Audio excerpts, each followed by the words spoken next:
Olá, meu nome é Lucas, este é o Diário de Leitura e no vídeo de hoje eu vou comentar a respeito do conto Laços de Família, da Clarice Lispector, a respeito do conto Um Discurso sobre o Método, do Sérgio Santana, e a respeito do conto Amor e Psique, do Apuleio. Eu considero o Amor, da Clarice Lispector, um dos melhores contos que eu já li.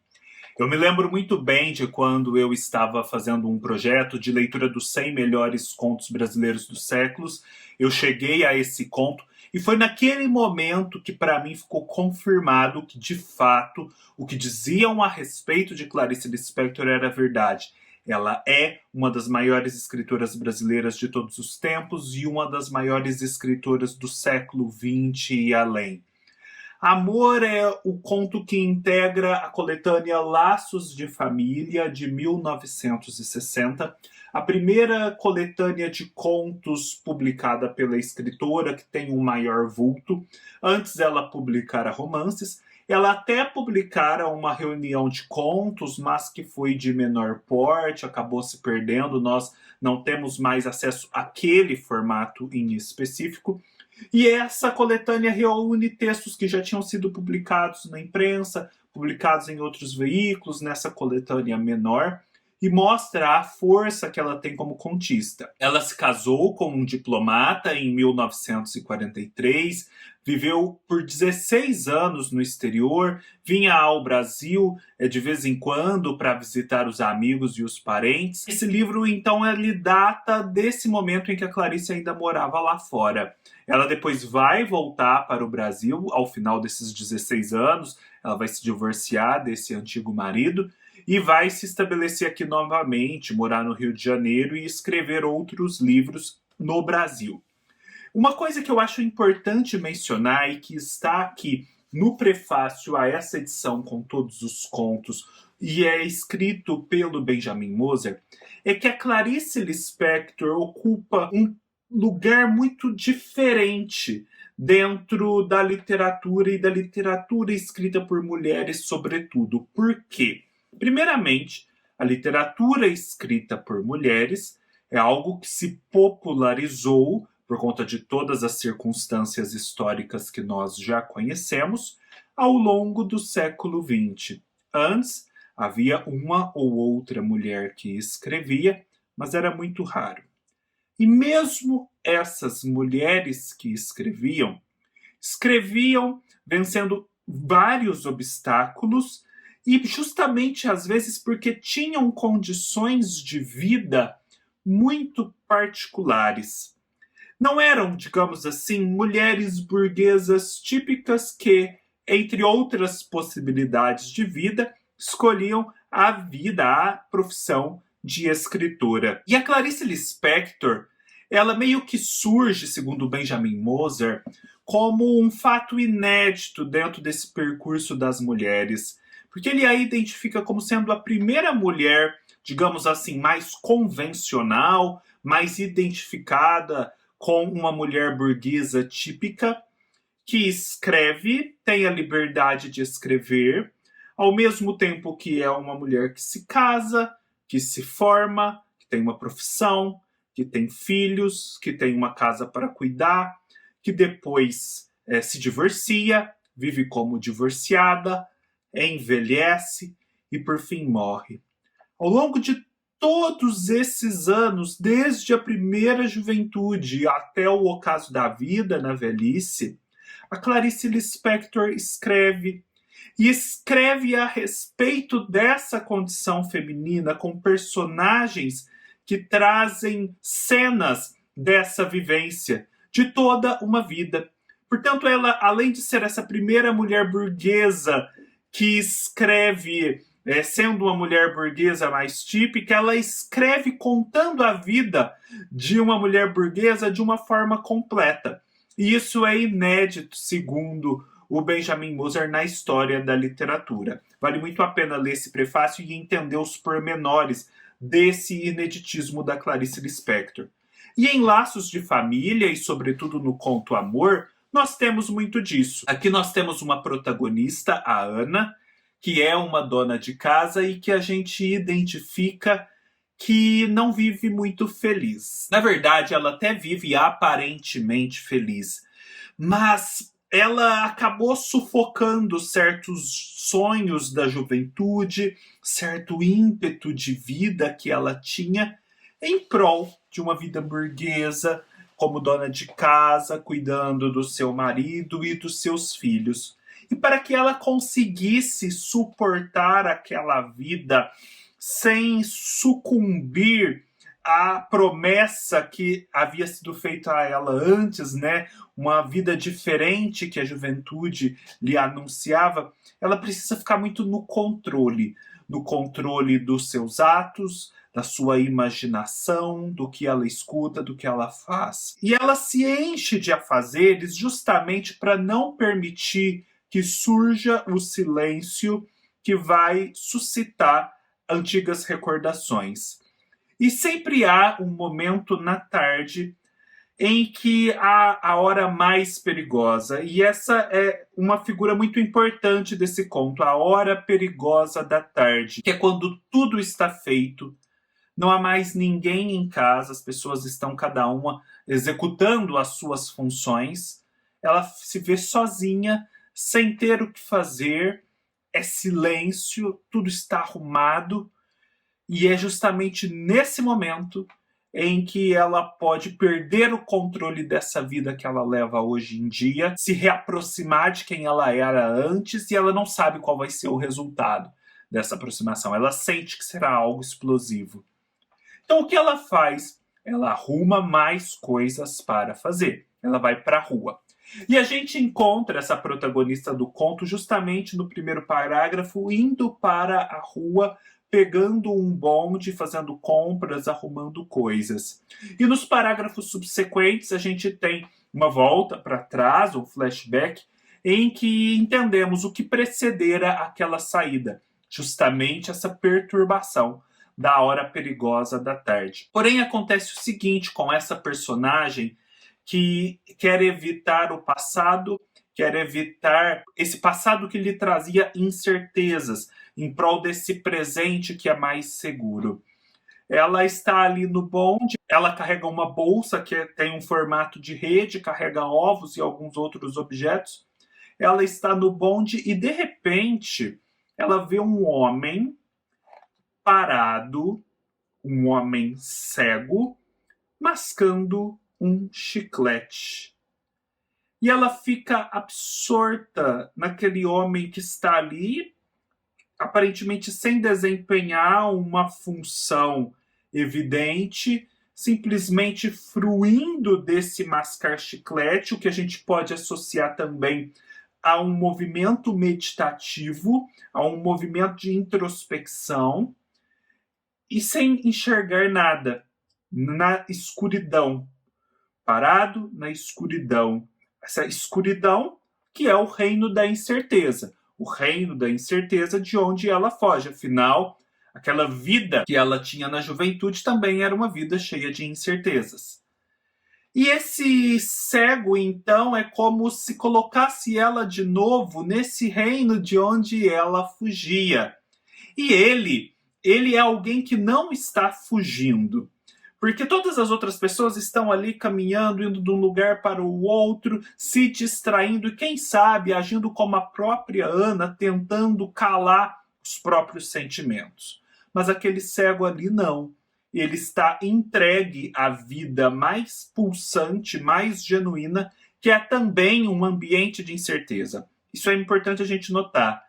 Essa vida que pulsa, que é realmente a vida que vale a pena ser vivida, da qual a Ana escapava, é um mundo maravilhoso, mas é um mundo que tem incertezas, que tem riscos, em que se caminha à beira do abismo. E o cego está ali, suscita isso nela, e no momento subsequente acontece um gesto paralelo, né? Algo que faz um paralelismo, porque o bonde arranca num movimento abrupto e ela que estava ali parada com o cego, é preciso voltar ao movimento no qual ela se lançava para poder esquecer da juventude.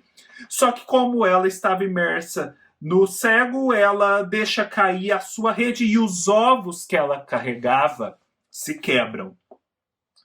Ou seja, ela retoma o movimento de novo, porém algo se perdeu, algo colapsou, já não é mais o mesmo. Os ovos se quebraram. Ela ainda tem até a rede, pensem, a rede com a qual ela tenta segurar coisas, mas aqueles ovos em específico, eles já se foram. Já não é possível reverter essa quebra. E ela está ali perturbada, aparentemente está voltando ao seu movimento cotidiano, mas a verdade é que ela é outra. Aquela vida pulsante da juventude, ela tanto controlava e rompera a superfície, já não é mais possível controlá-la.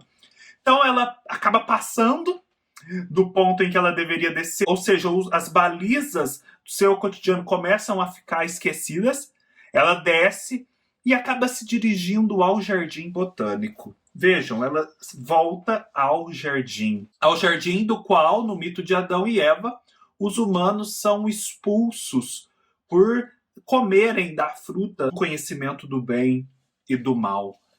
E ela volta e ali no jardim ela se senta no jardim botânico, esse lugar da vida, da natureza primordial, a qual é mais conectada com a sua juventude do que com a sua vida adulta, justamente porque ela tem a vida pulsante, mas é também um reino de sombras e do desconhecido. Ela percebe ali que na natureza tudo tem uma ordem, tudo tem uma beleza, mas a vida e a morte acontecem ao mesmo tempo. Ao mesmo tempo que a flor que solta um perfume, o animal que apodrece, e esse animal que apodrece vai se tornar o adubo da flor que solta o perfume, e assim sucessivamente. Há uma simbiose, uma organicidade em que há beleza, mas há uma certa sujeira, um certo asco e um certo perigo, sobretudo, na beleza.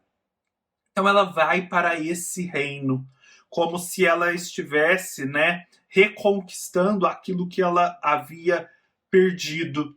Porque, na verdade, a gente pode pensar, ela comera mesmo da fruta do conhecimento do bem e do mal, viver aquela vida burguesa toda controlada, era conhecer o bem e o mal?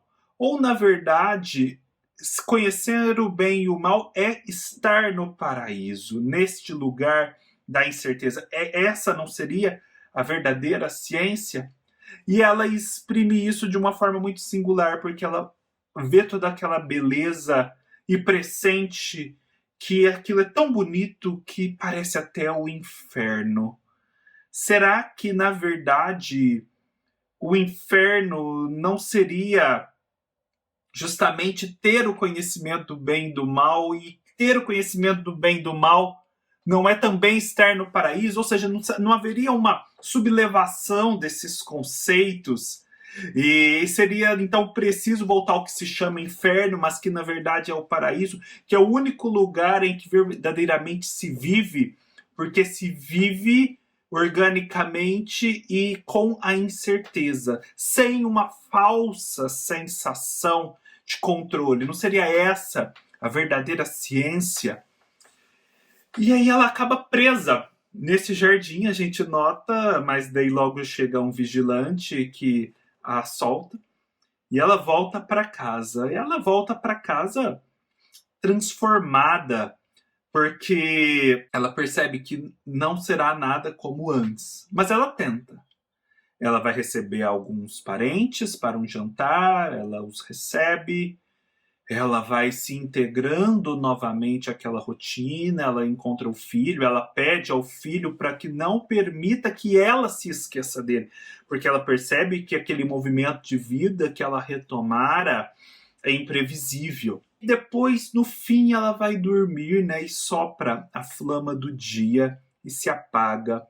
É um final ambíguo, porque a gente pensa, será que ela de fato simplesmente encerrou aquele dia atípico e vai voltar a uma sucessão de dias típicos logo na manhã seguinte? Ou será que ela até vai tentar isso, mas haverá sempre um ruído que não permitirá que as coisas sejam como antes. Mas o certo é que esse conto é riquíssimo em simbolismos e é um conto muito coeso. Vocês perceberão que os simbolismos, as figuras, o discurso interno do conto, ele é muito bem feito. Cada imagem aqui é muito bem pensada, é retomada logo adiante, é desdobrada.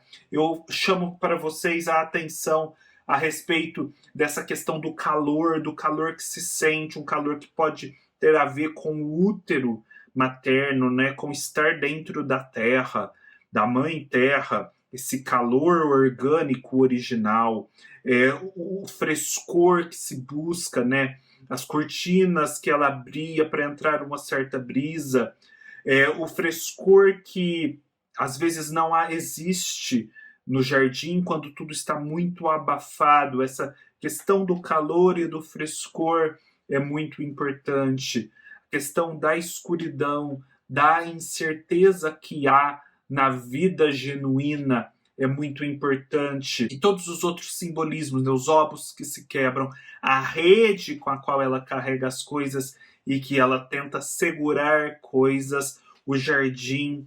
Enfim, é um conto maravilhoso. Eu tentei fazer uma aproximação aqui, mas a verdade é que ele merece um texto completo só em prol dele. E eu gostaria de destacar, por fim, que eu descobri por conta de um livro da biógrafa da Clarice Lispector, ele não está aqui agora, em que ela faz uma associação entre a obra da Clarice e a vida na cidade do Rio de Janeiro, que a Clarice Lispector publicou em 8 de abril de 1972 uma crônica chamada O Ato Gratuito, em que a Clarice conta de uma experiência semelhante que ela teve a essa de Ana no Jardim Botânico. É muito interessante fazer essa leitura em paralelo.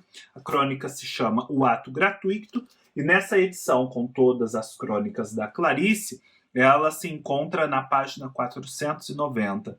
Não deixem de ler. E se lembrem, esta é uma crônica dos anos 70, ao passo que o conto Amor já existia e foi publicado em 1960. Em um discurso sobre o método, nós temos um conto do Sérgio Santana que é excepcional, que também se passa no Rio de Janeiro, mas já tem uma outra pegada, uma pegada introspectiva, com certeza, mas também social e metaficcional. O Sérgio Santana é um dos maiores contistas brasileiros e a gente sabe que o Sérgio é conhecido sobretudo pela sua versatilidade formal.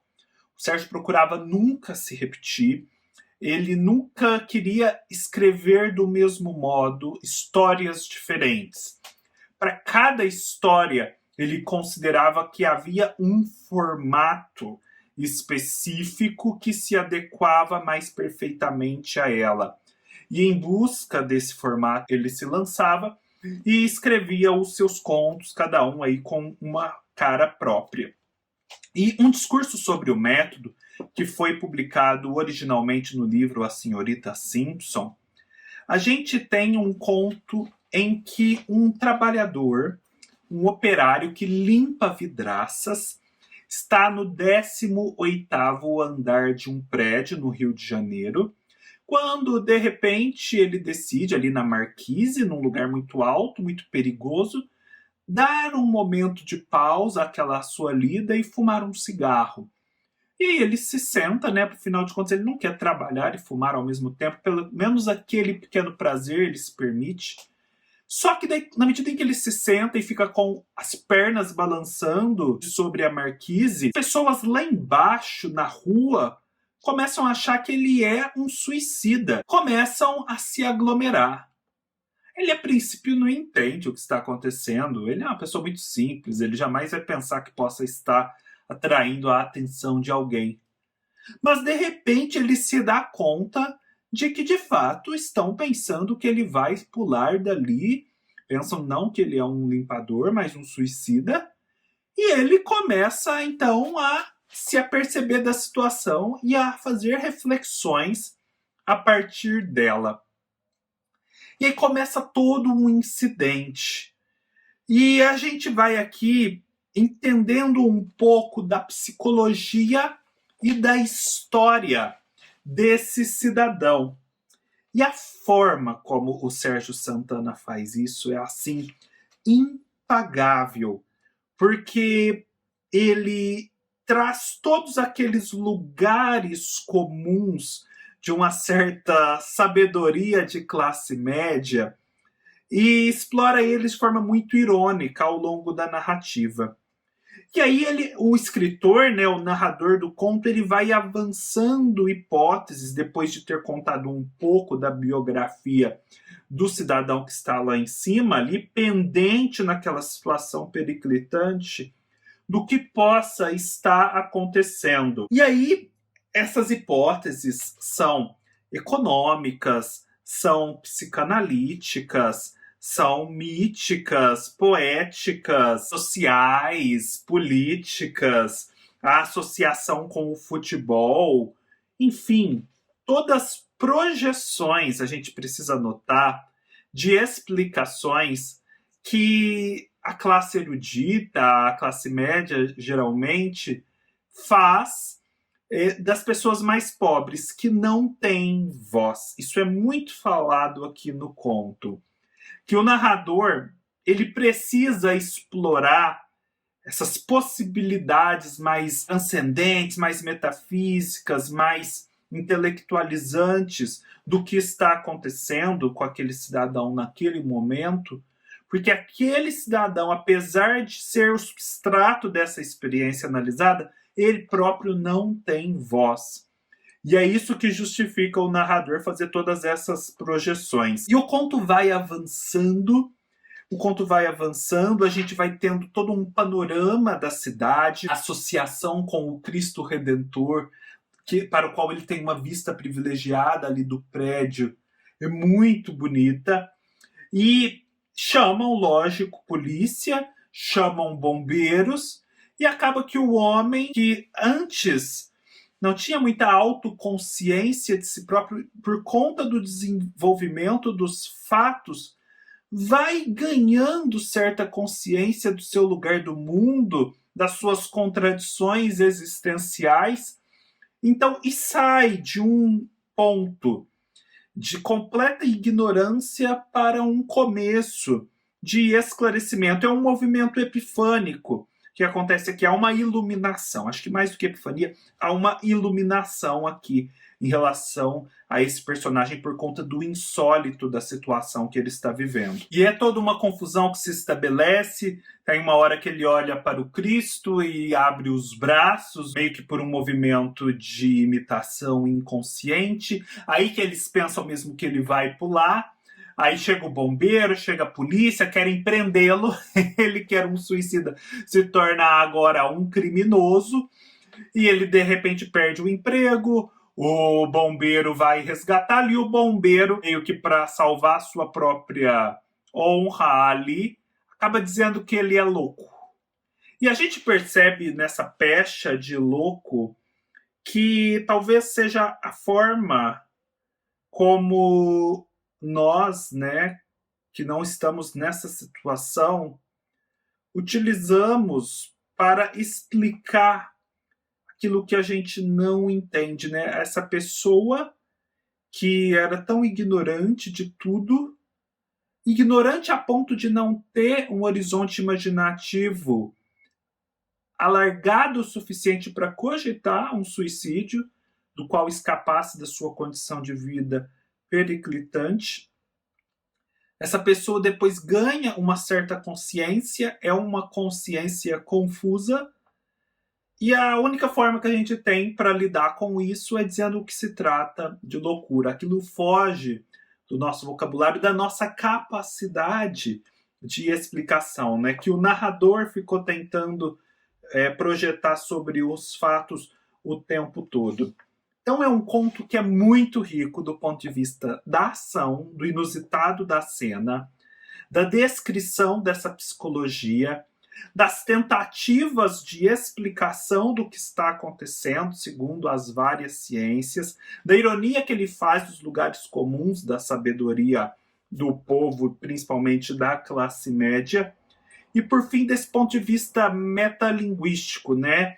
Do quanto o escritor precisa projetar explicações sobre pessoas que não têm voz para se explicar. E, portanto, fica sempre uma dúvida: será que aquela explicação que está sendo dada é genuína? Se a pessoa obtivesse voz, ela não diria as coisas de um outro modo? Entretanto, se ela ganhar essa voz, ela não vai se tornar como o próprio narrador e vai deixar de ser aquela pessoa a respeito da qual vinha se falando? Enfim, é toda uma confusão, toda uma tensão narrativa e de legitimidade mesmo do contista que esse conto traz. É maravilhoso. Eu reli esse conto, já tinha lido uma outra vez, acho que outras 2 vezes, e ele só cresceu para mim em complexidade. Em Amor e Psique, ou Eros e Psique, que é um conto escrito pelo romano Apuleio e que integra o Asno de Ouro, nós temos o que o Aurélio Buarque e o Paulo Ronoy vão identificar como sendo um conto escrito na antiguidade. Conto não se estabelecera ainda na antiguidade como tal. Havia textos que depois nós poderíamos associar com os contos. E aqui é justamente isso que acontece, porque é um episódio de um livro maior, O Asno de Ouro, em que há uma história moldura das aventuras desse homem que é transformado em asno para depois cobrar a sua forma original de homem. E no meio disso, essa história de amor e psique é contada e ela é independente. Isso acontece muito não só nas narrativas da antiguidade, como também até da Idade Média e da Idade Moderna. O Decameron de Boccaccio é um exemplo disso, e depois o próprio Don Quixote de La Mancha, do Miguel de Cervantes, com as suas histórias interpoladas. Em Amor e Psique, nós temos uma narrativa de cunho mítico e simbólico muito forte, porque nós temos uma jovem, a Psique, que também significa alma, e nisso já começa o simbolismo, que é belíssima. Ela é a filha mais nova de um rei, existem outras 2 irmãs. Ela é tão bonita que ela causa inveja à deusa Vênus. E aqui a gente já tem o conceito da híbris. A híbris é a desmedida a que se lança o homem em prejuízo de sua própria sorte. É quando o ser humano ultrapassa sua própria medida, quer se igualar ou se assemelhar ou comparar aos deuses, e os deuses o punem por conta disso. No caso, a Psique começa a ter uma fama que rivaliza com a da própria Vênus, e Vênus decide, portanto, puni-la e encarrega o seu filho Cupido de cumprir essa missão. Porém, o Cupido acaba não cumprindo o que a mãe lhe dissera e se apaixona por Psique. E a leva, então, por conta ali de um ardil, para um palácio extremamente bonito, em que vozes que não aparecem, seres que não aparecem, apenas vozes, servem a Psique o tempo todo, em que ela vive da melhor forma possível, e no qual ela tem relações com o Cupido, só que o Cupido é também um ente invisível, que ela sente, mas não vê à noite. E aí, acaba que as 2 irmãs dela estavam a princípio preocupadas, porque os pais não sabiam qual tinha sido o destino da Psique. Elas empreendem uma busca, o Cupido permite que elas adentrem aquele recinto, as irmãs voltam a ter contato, só que a condição é que nada se fale a respeito desse marido, e que ela não sucumba à tentação de tentar ver quem ele de fato é. Que ele de fato é um deus, e os deuses geralmente não podem aparecer em sua plenitude para os mortais, porque essa seria uma visão terrificante, os mortais não suportam ela. Essas irmãs, que a princípio estavam preocupadas com a Psique, passam a ficar com muita inveja daquela situação em que ela se encontra, aquele palácio, e do fato de que ela possivelmente está se relacionando com um deus. E aí decidem acabar com a vida da Psique, justamente levando-a a fazer aquilo que ela não podia fazer, que era descobrir quem era o seu verdadeiro esposo. Obviamente, a gente já prevê a Psique vai sucumbir a isso, vai acabar descobrindo que é o Cupido que se deita com ela todas as noites. E aí, no momento em que ela descobre isso, ela também manuseia as flechas do Cupido, acaba por se ferir e se tornar irremediavelmente apaixonada por ele. O Cupido fica muito bravo, sai dali e a sua mãe, Vênus, descobre que ele não seguira as ordens que ela preconizara, pune-o, e ele fica todo ali acamado, triste, sem acesso à Psique, e a Psique começa a vagar pelo mundo desesperada e a ser punida e testada pela Vênus, que ela tinha ousado ser uma rival. E aí a gente tem os desdobramentos da história até um final feliz.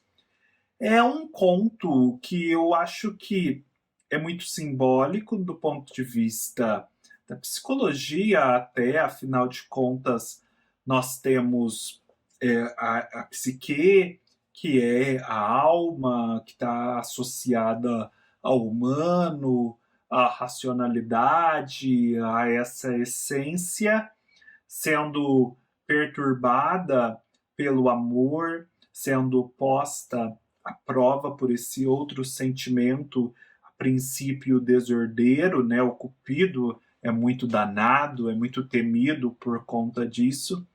É preciso passar por provas a fim de adentrar esse mundo em que o amor é pacífico, em que o amor é aceito, é regulado, e só assim é que essa psique, essa alma vai conseguir encontrar o amor e conviver com ele de um modo sereno, saudável, aceitável. Acho que essa é uma proposta de leitura. Mas eu consigo ver várias outras possibilidades de leitura, dada assim, o caráter muito polissêmico que o conto tem, né? Muito alegórico, metafórico. É isso, pessoal. Espero que tenham gostado. Se gostaram, deem um like, se inscrevam no canal, deixem seus comentários e até mais.